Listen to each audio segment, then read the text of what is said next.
20वां अध्याय।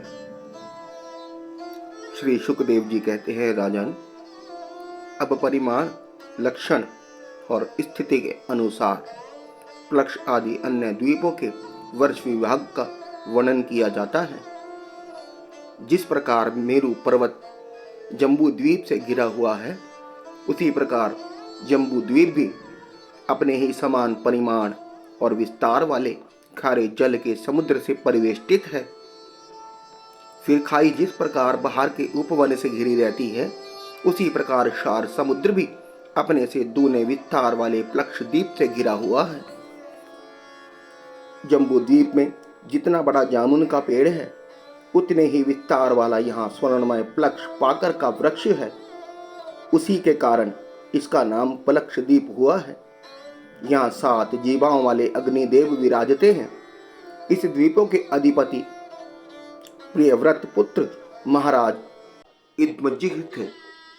उन्होंने इसको 7 वर्षों में विभक्त किया और उन वर्षों के समान ही नाम वाले अपने पुत्रों को सौंप दिया तथा स्वयं अध्यात्म योग का आश्रय लेकर उपरत हो गए। वर्षों के नाम शिव, यवस, सुभद्र, शांत, क्षेम, अमृत और अभय है। इनमें भी 7 पर्वत और 7 नदियां ही प्रसिद्ध हैं। वहां मणिकुट, वज्रकुट, इंद्रसेन, ज्योतिष्मान, सुपर्ण, हिरण्यष्ठीव और मेघमाल ये 7 मर्यादा पर्वत हैं तथा अरुणा, निम्नना, अंगिरसी, सावित्री, सुप्रभाता, ऋतंबरा और सत्यंबरा ये 7 महानदियां हैं। वहां हंस, पतंग, उध्व, आर्यन और सत्वांग नाम के 4 वर्ण हैं। उक्त नदियों के जल में स्नान करने से इनके रजोगुण तमोगुण क्षीण होते रहते हैं। इनकी आयु 1000 वर्ष की होती है। इनके शरीरों में देवताओं की भांति थकावट, पसीना आदि नहीं होता और संतान उत्पत्ति भी उन्हीं के समान ही होती है। ये त्रिविद्या के द्वारा तीनों वेदों में सूर्य की उपासना करते हैं। वे कहते हैं कि जो सत्य, अनुष्ठान, योग, धर्म और ऋत प्रतीत होने वाले धर्म, वेद, शुभाशुभ फल के अधिष्ठदाता हैं, उन पुराण पुरुष विष्णु स्वरूप भगवान सूर्य के हम चरण में दाते हैं। प्लक्ष आदि 5 द्वीपों में भी सभी मनुष्य को जन्म से ही आयु, इंद्रिय, मनोबल, इंद्रिय बल, शारीरिक बल, बुद्धि और पराक्रम समान रूप से सिद्ध रहते हैं। प्लक्ष द्वीप अपने ही समान विस्तार वाले इक्षुरस के समुद्र से घिरा हुआ है। उसके आगे उससे दुगने परिमाण वाला शाल्मली द्वीप है, जो उतने ही विस्तार वाले मदिरा के सागर से घिरा है। प्लक्ष द्वीप पाकर के पेड़ के बराबर उसमें शाल्मली सेमर का वृक्ष है। कहते हैं यही वृक्ष अपने वेदमय पंखों से भगवान की स्तुति करने वाले पक्षीराज भगवान गरुड़ का निवास स्थान है तथा यही इस द्वीप के नामकरण का भी हेतु है। इस द्वीप के अधिपति प्रियव्रत पुत्र महाराज यज्ञबाहु थे। उन्होंने इसके सुरोचन, सौमनस्य, रमणक, देववर्ष, परिभद्र, आप्यायन और अभिज्ञात नाम से 7 विभाग किए और इन्हें इन्हीं नाम वाले अपने पुत्रों को सौंप दिया। इनमें भी 7 वर्ष पर्वत और 7 ही नदियां प्रसिद्ध हैं। पर्वतों के नाम सरस, शंतषंड, वामदेव, कुंद, मुकुंद, पुष्पवर्ष और सहस्त्र श्रुति है तथा नदियां अनुमति, सीनीवाली, सरस्वती, कुहू, रंजनी, नंदा और राका है। इन वर्षों में रहने वाले श्रुतधर, वीर्यधर, वसुंधर और इंधर नाम के 4 वर्ण वेद में आत्मस्वरूप भगवान चंद्रमा की वेद मंत्रों से उपासना करते हैं और कहते हैं जो कृष्ण पक्ष और शुक्ल पक्ष में अपनी किरणों से विभाग करके देवता, पितर और संपूर्ण प्राणियों को अन्न देते हैं, वे चंद्रदेव हमारे राजा रंजन करने वाले हों। इसी प्रकार मदिरा के समुद्र से आगे उससे दूने परिमाण वाला कुछ द्वीप है। पूर्वोक्त द्वीपों के समान यह भी अपने ही समान विस्तार वाले धरती के समुद्र से घिरा हुआ है। इसमें भगवान का रचा हुआ एक कुशों का झाड़ है। उसी से इस द्वीप का नाम निश्चित हुआ है। वह दूसरे अग्निदेव के समान अपनी कोमल शिखाओं की कांति से समस्त दिशाओं को प्रकाशित करता रहता है। राजन, इस द्वीप के अधिपति प्रियव्रत पुत्र महाराज हिरण्यरेता थे। उन्होंने इसके 7 विभाग करके उनमें से एक एक अपने 7 पुत्र वसुदान, दृढ़रुचि, नाभिगुप्त, सुत्यवर्त, विविक्त और वामदेव को दे दिया और स्वयं तप करने चले गए। उनकी सीमाओं का निश्चय करने वाले 7 पर्वत हैं और 7 ही नदियां हैं। पर्वतों के नाम चक्र, चतुषंड, कपिल, चित्रकूट, देवानेक, उध्रवरोमा और द्रविण हैं। नदियों के नाम हैं रसकुल्य, मधुकुल्य, मंत्रमाला।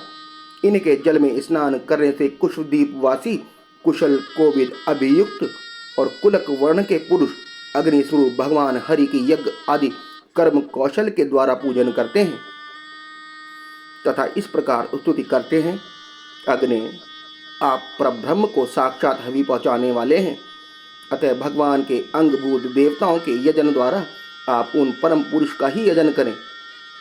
राजन, फिर धृत समुद्र से आगे उससे द्विगुण परिमाण वाला क्रौंच द्वीप है। जिस प्रकार कुशद्वीप धृत समुद्र से घिरा हुआ है, उसी प्रकार यह अपने ही समान विस्तार वाले दूध के समुद्र से घिरा हुआ है। यहाँ क्रौंच नाम का एक बहुत बड़ा पर्वत है।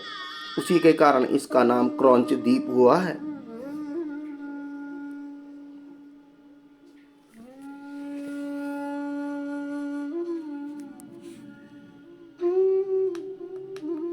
FM mode, Bluetooth mode. पूर्व काल में श्री स्वामी कार्तिकेय जी के शस्त्र प्रहार से इसका कटि प्रदेश और लता, निकुंज आदि शत विक्षत हो गए थे, किंतु क्षीर समुद्र से सींचा जाकर और वरुण देव से सुरक्षित होकर यह फिर से निर्भय हो गया। इन द्वीप के अधिपति प्रियव्रत पुत्र महाराज दृष्टपष्ट थे। वे बड़े ज्ञानी थे। उन्होंने इसको 7 वर्षों में विभक्त कर उन्हीं के समान नाम वाले अपने 7 उत्तराधिकारी पुत्रों को नियुक्त किया और स्वयं संपूर्ण जीवों के अंतर आत्मा परम मंगल में कीर्तिशाली भगवान श्री हरि के पावन पादरविंद्रों की शरण ली। महाराज दृष्टपष्ट के आम, मधुरा, मेघपृष्ठ, सुधामा, भ्राजिष्ठ, लोहिताण और वनस्पति, ये 7 पुत्र थे। उनके वर्षों में भी 7 वर्ष पर्वत और 7 ही नदियां कही जाती हैं। पर्वतों के नाम शुक्ल, वर्धमान, भोजन, उपहिरण, नंद, नंदन, सर्वतोभद्र है तथा नदियों के नाम हैं अभया, अमृतौधा, आर्यका, तीर्थवती, वृत्ति रूपवती, पवित्रवती और शुक्ला।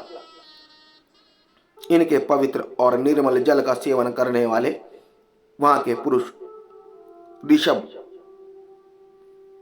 द्रविण और देवक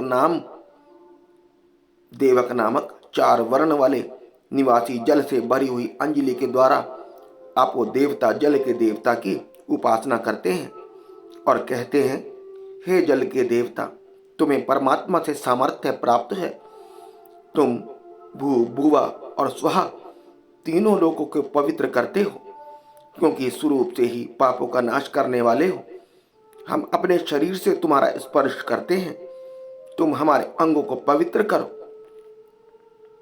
इसी प्रकार क्षीर समुद्र से आगे उसके चारों ओर 32 लाख योजन विस्तार वाला शाकद्वीप है, जो अपने ही समान परिमाण वाले मट्ठे के समुद्र से घिरा हुआ है। इसमें शाक नाम का एक बहुत बड़ा वृक्ष है, वह इस क्षेत्र के नाम का कारण है। इसकी अत्यंत मनोहर सुगंध से सारा द्वीप महकता रहता है। मेघातिथि नामक उसके अधिपति भी राजा प्रियव्रत के ही पुत्र थे।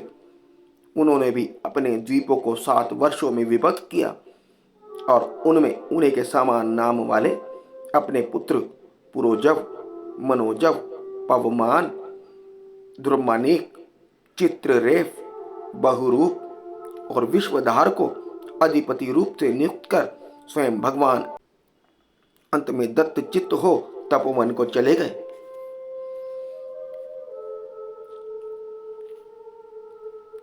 इन वर्षों में भी 7 मर्यादा पर्वत और 7 ही नदियां हैं। पर्वतों के नाम ईशान, उरुषंड, बलभद्र, शतकेसर, सहस्त्र स्तोत्र, देवपाल और महानस है। तथा नदियां अनदा, आयुर्वेदा, उभयस्पृष्टि, अपराजिता, पंचपदी, सहस्त्र स्तुति और निज्र धरती है। उस वर्ष के ऋत्रव्रत, सत्यव्रत, दानव्रत और अनुवत्र नामक पुरुष प्राणायाम के द्वारा अपने रजोगुण तमोगुण को क्षीण कर महान समाधि के द्वारा वायु रूप से श्री हरि की आराधना करते हैं और इस प्रकार उनकी स्तुति करते हैं। जो प्राण आदि वृत्ति रूप अपनी ध्वजाओं के सहित प्राणियों के भीतर प्रवेश करके उनका पालन करते हैं तथा संपूर्ण दृश्य जगत के जिनके अधीन है, वे साक्षात अंतर्यामी वायु भगवान हमारी रक्षा करें। इसी तरह मट्ठे के समुद्र से आगे उसके चारों ओर उससे दुगने विस्तार वाले पुष्कर द्वीप हैं। वह चारों ओर से अपने ही समान विस्तार वाले मीठे जल के समुद्र से घिरा है। वहां अग्नि की शिखा के समान देदीप्यमान लाखों स्वर्णमय पंखुड़ियों वाला एक बहुत बड़ा पुष्कर कमल है, जो ब्रह्मा जी का आसन माना जाता है। इस द्वीपों के बीचों बीच उसके पूर्वीय और पश्चिमी विभागों की मर्यादा निश्चित करने वाला मानसोत्तर नामक एक ही पर्वत है। यह 10,000 योजन ऊंचा और उतना ही लंबा है। इसके ऊपर चारों दिशाओं में इंद्र आदि लोकपालों की 4 पुरियां हैं। इन पर मेरु पर्वत के चारों ओर घूमने वाले सूर्य रथ का संस्तर रूप पहिया देवताओं के दिन और रात अर्थात उत्तरायण और दक्षिणायन के क्रम से सर्वदा घुमा करता है। उस द्वीप का अधिपति प्रियव्रत पुत्र विधिहोत्र भी अपने पुत्र रमणक और धातिकी को दोनों वर्षों को अधिपति बनाकर स्वयं अपने बड़े भाइयों के समान भगवत सेवा में ही तत्पर रहने लगा था। वहां के निवासी ब्रह्मरूप भगवान हरि की भ्रसालोक के आदि की प्राप्ति कराने वाले कर्मों से आराधना करते हुए इस प्रकार स्तुति करते हैं, जो साक्षात कर्मफल रूप है और एक परमेश्वर में ही जिनकी पूर्ण स्थिति है तथा जिनकी सब लोग पूजा करते हैं। ब्रह्म ज्ञान के साधन रूप उन अद्वितीय और शांत स्वरूप ब्रह्म मूर्ति भगवान को मेरा नमस्कार है। श्री सुखदेव जी कहते हैं, राजन, इसके आगे लोकालोक नाम का पर्वत है। यह पृथ्वी के सब और सूर्य आदि के द्वारा प्रकाशित और अप्रकाशित प्रदेशों के बीच में उनका विवाह करने के लिए स्थित है। मेरु से लेके मानसोत्तर पर्वत तक जितना अंतर है, उतनी ही भूमि शुद्धोदक समुद्र के उस ओर है। उसके आगे स्वर्णमय भूमि है, जो दर्पण के समान स्वच्छ है। इसमें गिरी हुई वस्तु कोई फिर नहीं मिलती, इसलिए वहां देवताओं के अतिरिक्त और कोई प्राणी नहीं रहता। लोकालोक पर्वत सूर्य आदि से प्रकाशित और अप्रकाशित भूभागों के बीच में है, इससे इसका यह नाम पड़ा है। इसे परमात्मा ने त्रिलोकी के बाहर उसके चारों ओर सीमा के रूप में स्थापित किया है। यह इतना ऊंचा और लंबा है कि इसके एक ओर से तीनों लोकों को प्रकाशित करने वाली सूर्य से लेकर ध्रुव पर्यंत समस्त ज्योतिर्मय मंडल की किरणें दूसरी ओर नहीं जा सकती। विद्वानों ने प्रमाण, लक्षण और स्थिति के अनुसार संपूर्ण लोकों का इतना ही विस्तार बतलाया है। यह समस्त भूगोल 50 करोड़ योजन है। इसका चौथाई भाग अर्थात 12.5 करोड़ योजन विस्तार वाला यह लोकालोक पर्वत है। इसके ऊपर चारों दिशाओं में समस्त संसार के गुरु शंभु ब्रह्मा जी ने संपूर्ण लोकों की स्थिति के लिए ऋषभ, पुष्कर, चूड़, वामन और अपराजित नाम के 4 गजराज नियुक्त किए हैं। इन दिग्गज की ओर अपने अंश स्वरूप इंद्र आदि लोकपालों की विविधि शक्तियों की वृद्धि तथा समस्त लोकों के कल्याण के लिए परम ऐश्वर्य के अधिपति सर्व अंतर्यामी परम पुरुष श्री हरि अपने विश्वक्सेन आदि पार्षदों के सहित इस पर्वत पर सब ओर विराजते हैं। वे अपने विशुद्ध सत्व श्री विग्रह को, जो धर्म, ज्ञान, वैराग्य और ऐश्वर्य आदि 8 महासिद्धियों से संपन्न है, धारण किए हुए हैं। उनके कर कमलों के शंख, चक्र आदि आयुध सुशोभित हैं। इस प्रकार अपनी योग माया से रथे हुए विविध लोकों की व्यवस्था को सुरक्षित रखने के लिए वे इसी लीलामय रूप से कल्प के अंत तक वहां सब और रहते हैं।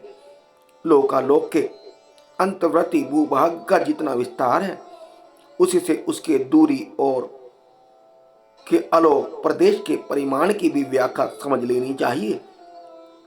उसके आगे तो केवल योगेश्वरों की ही ठीक ठीक गति हो सकती है।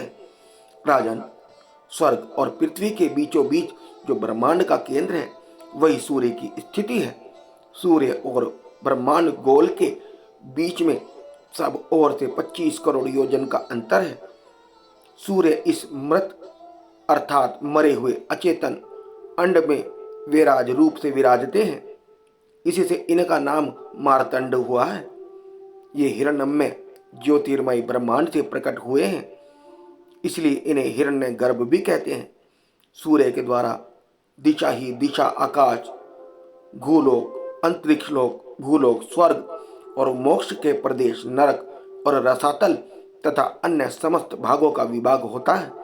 सूर्य ही देवता, त्रियक, मनुष्य, सरीसर्प और लता वृक्ष आदि समस्त जीव समूह के आत्मा और नेत्र इंद्रिय के अधिष्ठ दाता है।